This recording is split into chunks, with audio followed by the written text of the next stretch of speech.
Okay.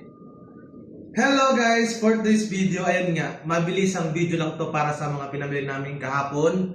Dahil magpapasok ka na. Ayan. So sobrang bilis lang to guys, kaya panoorin nyo muna saglit ha. Huwag nyo na muna skip. Unahin lang muna namin yung aming, wow, bakit amin? Inyo, bag nyo yan. Pakita mo yung bag. Ay, nako. Wala akong bag na. Here's my school bag. Yeah.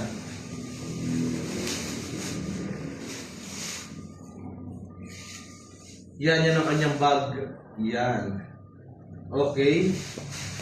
And Tapos, another one. na parang bang mag-i-school din ang mama niya. Wow, gagamitin sa panampalo. Sana all. It's so pretty. So pretty. Okay. Next. Ang next lang natin ay, ayun lang, bili ko sila ng tig-isang shoes. Rubber shoes. Ito para kay Aaron. Oh, kita mo ito eh. And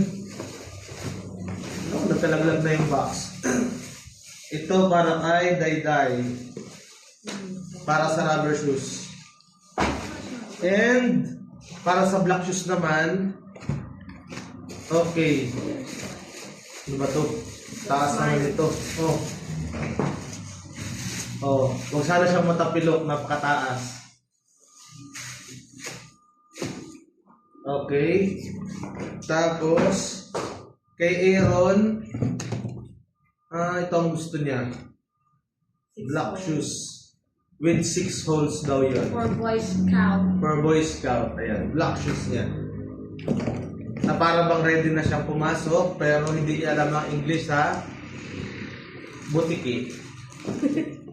Ay, hindi sa butiki. T-shirt. T-shirt. Okay. Kala kayo din naman. Also, Okay, ang pair ng kanilang mga medyas.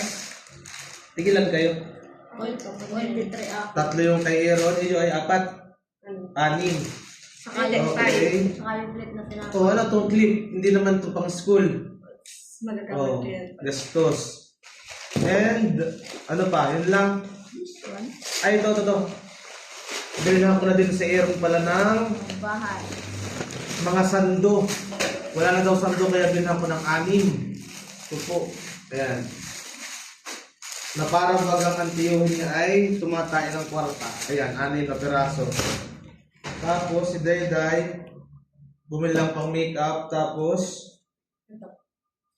bumili din siya ng damit. Ayun lang guys for today's video. Oh, Aaron, bye-bye na. Bye-bye. Bye! Tito. Oh, anong sabihin nyo? Thank you, Tito. Okay.